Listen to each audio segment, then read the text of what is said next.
May. For 100 years, it brought the dawn of dreams and destiny, and the ultimate prize of the Indy 500. But this year, it's also the dawn of a new day, a road less traveled, as the Speedway adds the inaugural Grand Prix of Indianapolis, begging the question, who has the right stuff? The storylines begin tonight on Trackside 6. WRTV 6, the only place to see the race. This is Trackside 6. Good evening and welcome to the Indianapolis Motor Speedway and the world-renowned Hall of Fame Museum as we jumpstart our Trackside 6 coverage this month. I'm Dave First. And I'm Brad Brown. This month the museum is hosting a brand new exhibit honoring the turbine-powered cars, the most famous being the 1967 car driven by Parnelli Jones that nearly went to victory lane if it wasn't for that infamous ball bearing failure. No more failure for Tony Kanaan, though. The 12th time was the charm as we begin this year by looking back to last year. There are 200 grueling laps at Indy, but for Tony Kanaan, it came down to the last three. Three wide, Munoz on the outside, Kanaan on the inside. Who will make the pass? It's going to be Kanaan. Contact yellow is out. It may be over. You're now a winner of the Indianapolis 500, my friend. Great job, Tony. Thanks, guys. Thank you. Thank you. Thank you.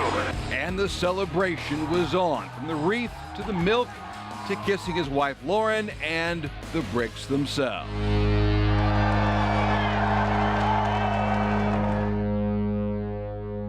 But back at his Key Biscayne home, it turns out that was only the beginning. How has life changed? It has changed a lot. I think first they call you the Indy 500 champion everywhere you go, so that sounds pretty good.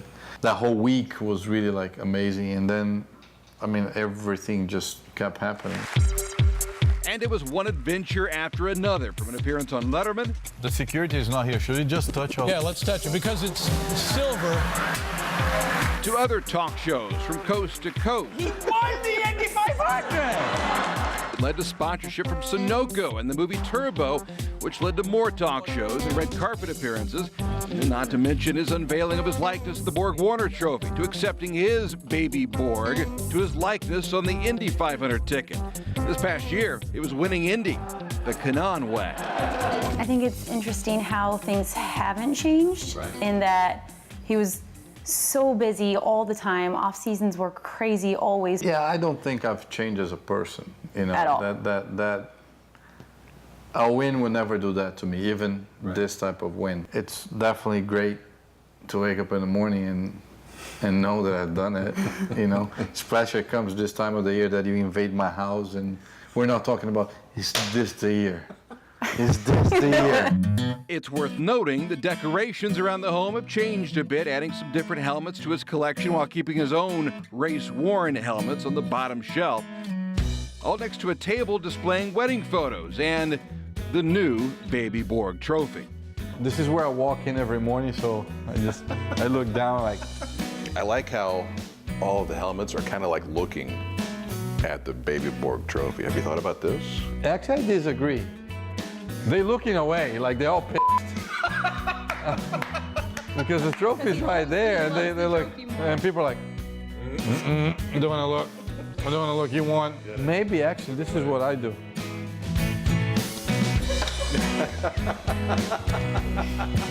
I'm looking at my trophy, and everybody else have tried to look away because they didn't win it. But how often has he sat down to actually watch replays of last year's race? 2 times, not a lot. I was just saying, you should have it on like a continuous loop in the house or something. I mean, well, come on. It's like, yeah. You wake up in the morning and your wake-up call, instead to be the alarm, instead to be, and is the Indy 500 champion. So You get up, hey everybody, look. good morning, guys. Thank you. That's me. This is my ring. Trophy's downstairs. Good morning, trophy. Good morning, trophy. You look pretty Kanaan on the trophy as well. One other change involves where he's racing. Kanaan's now driving the tin car. Vacated by Dario Franchitti's retirement. All a part of Target Chip Ganassi, where, along with Scott Dixon, they've won 5 of the last 6 series championships. The pressure is big now. You know, it's like I'm in the car that won 5 of those. Now it's like, well, now you're going to win every race. You're going to lead every lap, which is not the case. It's almost like, okay, be careful what you wish for. But Dave, honestly, not really, because I am where I always wish to be. Right. In a good team, with a good car, with a very, very tough teammate that is going to make me wake up in the morning and think, man, this guy's going to beat me if I don't. And that's the way, that's racing, you know, that's it. That's how I want to race. Tony Kanaan is always racing. His off days are usually spent on this track, karting in Homestead, Florida, where he takes on all challengers. One thing I'm 100% sure, right? I can do your job a lot better than you can do mine. You listen to this? You hear this? That is 100% sure. That's me in the white helmet with the red gloves, Tony in his standard green helmet with yellow gloves. I do what I can to hold him off with blocking that would draw the ire of any race official until enough's enough. Kanaan blows by while I eventually lock it up. And it's nothing but clean air and another mission accomplished for the 500 champ. I know you beat me, but you beat me. Well, it's not fair because the go-karts are actually a little different. Oh, do you hear that? It's not fair. No, because actually, you know, there is this thing called weight. Right. And if you look, yeah, I mean, there is 2 TKs in day first. So. Karting, in many ways, is his first love, beginning when he was supported by his late father, who died of cancer when Tony was just 13. And continues today, as TK now supports his son Leo in the same way, with the same passion. How much have you thought about your dad in all this? A lot. I mean, if you look the way I celebrate, I've always pointed to the sky. I fisted afterwards, but you can see under the yellow flag, you can clearly see what I was doing, and I was just pointing at him. So I told you. I know, whatever he is, he's proud. So now it's back to Indy, back to the place that teased him for so many years, but this time back as the reigning champion. A new look with a new team adds to the show, but everyone's ready for this return engagement. The big scope of things, it's easy to be like, oh, this is one of those lovely like life metaphors, like you have to really work for it. I mean, this is the way this sport works now as well. I've always enjoyed what I've done, whatever I was, and whatever situation life brought to us, we took it. She took it better than me sometimes, and she was like, come on, and we made it happen. And we're proud to say that TK returns with us as our Trackside 6 analyst. Still to come, Brad Brown with the man who's young and restless after last year, Carlos Munoz. And Trackside 6 continues. How about this for a fresh look at the Borg-Warner Trophy? Every likeness from the famed centerpiece of the Speedway. In fact, the trophy is actually celebrating the century mark. Tony Kanaan's likeness became the 100th face on the trophy. The push to be the 101st is already underway. Well, second place is sometimes thought of as the first loser. That's not the case for Carlos Munoz, who finished runner-up in last year's 500 as a rookie. Now an IndyCar full-timer, Munoz has found a home away from home, and his time away from the track could lead to bigger things behind the wheel. 22-year-old Carlos Munoz is a young man on the move. A pro career that started at age 15, he's worked his way up through Formula 3 and Indy Lights to a full-time ride this season with Andretti Autosport. Yeah, I'm really happy, especially, a 22 years old boy. A top team really doesn't like the young drivers, you can see Ganassi, Penske, they prefer like fast and experienced drivers, as like young drivers with a lot. The native of Colombia is now happy and proud to call Miami his hometown. My hometown, Colombia, is near. It's more near, it's not as far away as Indianapolis. So it's nice to be here. Since I was a child, I came here to Miami with my family to have holidays and to spend some time. Munoz nearly stole the show last year as an Indy 500 rookie. He was fast from the very start and was firmly in the mix on pole day. Rookies aren't supposed to go this fast around here. Are you aware that you're making a pretty impressive showing out of this? Man, I didn't expect also to be this fast. I knew the most difficult will be the race, not behind the cars, but so far we are going good. I'm feeling strong behind the cars also. Carlos qualified second, only the 4th rookie in the last 15 years to start on the front row. And he was just as good on race day. Carlos Munoz is shown out in front. 3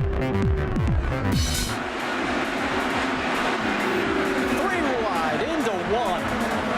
And look who's second. Munoz. I don't think about it much, you know, when people ask me. Just when I think about it, you know, it's in the past. I have another shot this year. I didn't cross the finish line first, so no one can say what could happen if it was not the green flag, no? So I have to think about that, you know. I didn't cross the finish line first, so you have just to stop thinking what it will happen if. Getting ready for this year has meant a lot of work away from the track.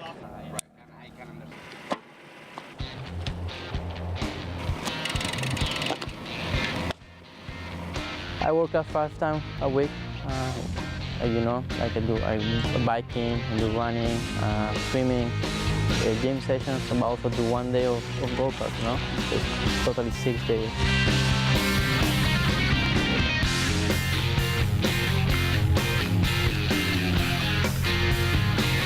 Carlos is an active triathlete, and Miami gives him plenty of places to train on the land and in the water.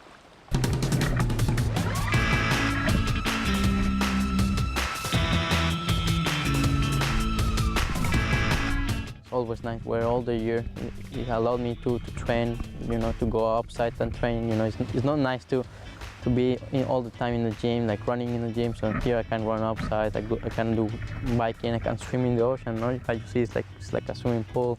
Fun in the sun gives Munoz a chance to get himself ready for the next race and a chance to get away from it all.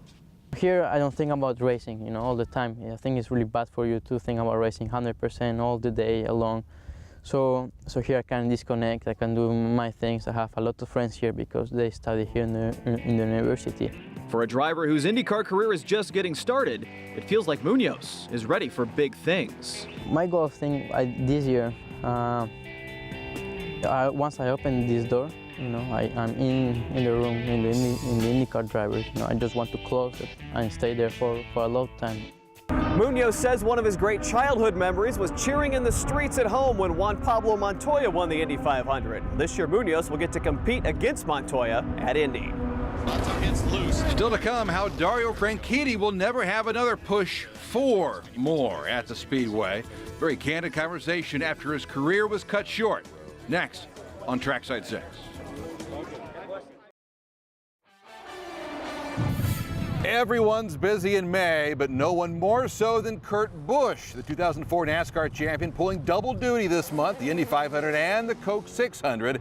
The Outlaw, as he's known, following in the footsteps of John Andretti, Tony Stewart, and Robbie Gordon. And welcome back. And talk about a change of pace. 3-time 500 champ Dario Franchitti watching his first 500 for the first time since he arrived on the scene here in 2002. The twists and turns of big-time American racing roll on this season. But for the first time since 1996, it does so without Dario Franchitti at the wheel. Instead, he's in a new role as a consultant for Target Chip Ganassi Racing. Fun, yes. Bizarre, in some ways, yes. Bittersweet, absolutely. The change, all a result of his accident at Houston.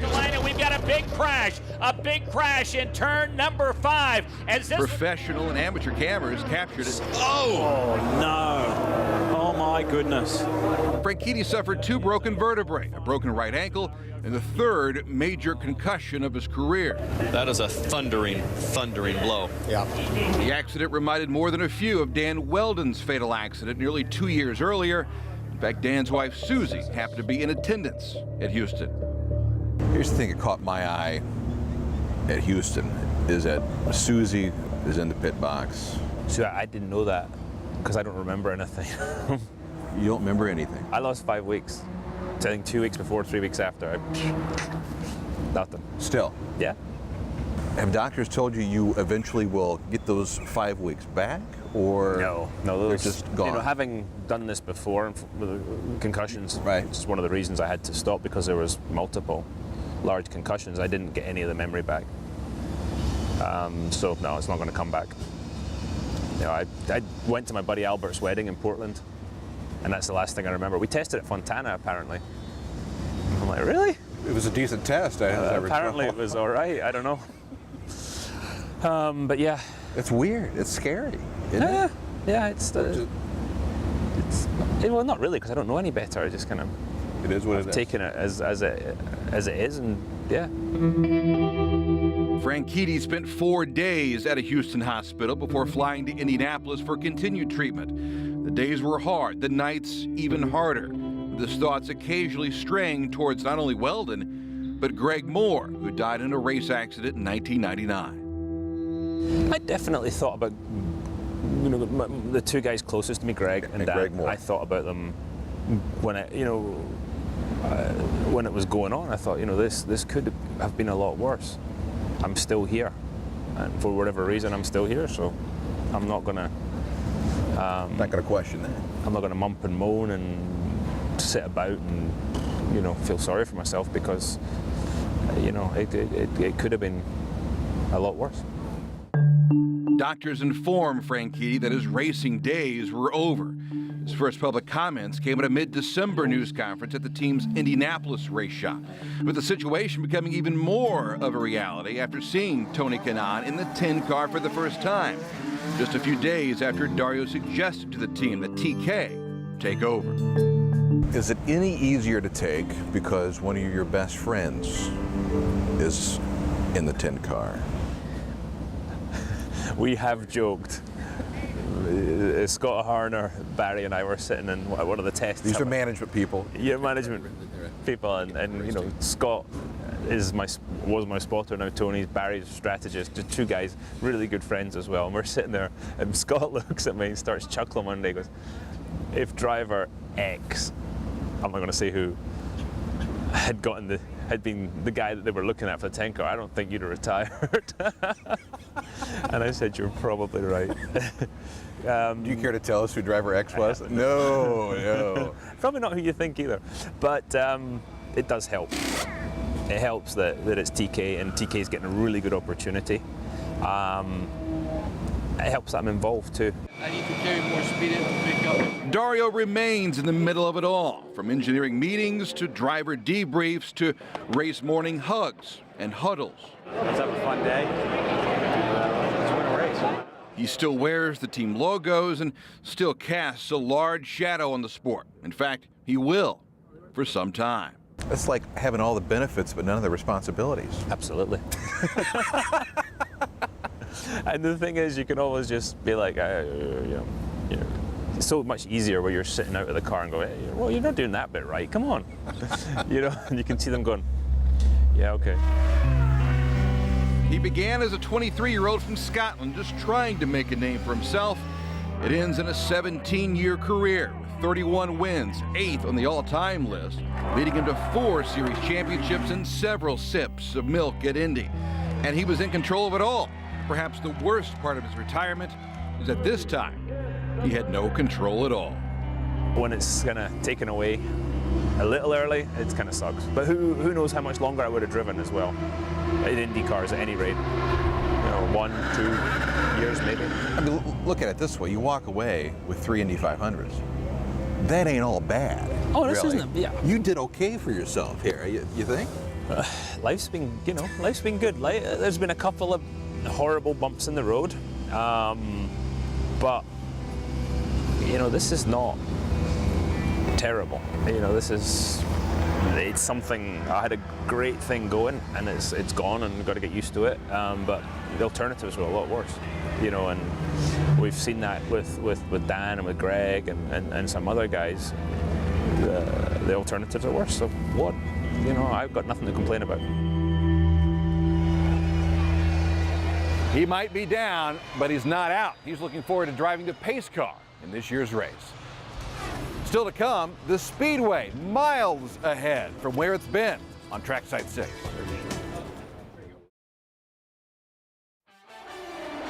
And welcome back. For the first time, IndyCar hits the road this month. The first ever Grand Prix of Indianapolis run on the road course here at the Speedway. It's a track, of course, known for its laughs, but the man behind it says it's the right thing to do. If there's a way to give a near 100-year-old event a fresh coat of paint, Hellman & Company CEO Mark Miles perhaps has found it. And it begins with the inaugural Grand Prix of Indianapolis on the newly reconfigured and repaved road course. This opening weekend might be the most important opening weekend the Speedway has had in maybe decades, maybe since Tony Hallman bought it in the mid-40s or so. What are your thoughts? Well, I think it'll be the most fun. To us, you know, to have the chance primarily for Central Indiana and the region to show people our neighbors, what IndyCar is all about every other week of the year is really exciting. Ultimately, it's about the 500, beginning with qualifying weekend, building towards pole day, now set for Sunday instead of Saturday, and then a race weekend, which begins with a Jason Aldean concert on Saturday before the greatest spectacle in racing on Sunday. This year, it's Indy, miles apart from where it's been. We looked at the qualifying and we were just candid. Bump Day hasn't been quite what Bump Day was when I was growing up for a while now. And we thought there must be a way to make both days more compelling. And then we decided, we looked at the final weekend and boy, we're more out to protect the traditions of the 500 and just to keep it growing, and it is growing. But boy, we can get people out here. Everybody in town knows it's happening and everybody who's coming to town is already here. So we teamed up with Firestone and said, they like country music. How about a Jason Aldean concert? And that's just off the charts. It's going to be a big event. You made an interesting point earlier. You said when you grew up, the Speedway, and we all grew up around this place. There are people who say to me, you know, kids anymore don't even care about cars. And my boys probably don't know how to change their tire. But all you got to do is park an Indy car at the airport and walk away and watch. Kids climb on it like an anthill. There's something about this that's magnetic, and we're really bullish about the appeal of IndyCar racing at IMS. Dave, don't forget glamping at IMS as well. Fans get a chance to camp out here on 500 race week. I knew you'd work in the glamping. That's right, glamorous camping. Our Trackside 6 specials continue next Thursday as we meet the real Juan Pablo Montoya. For all of us at Trackside 6, thanks for watching. We'll see you out here at the track.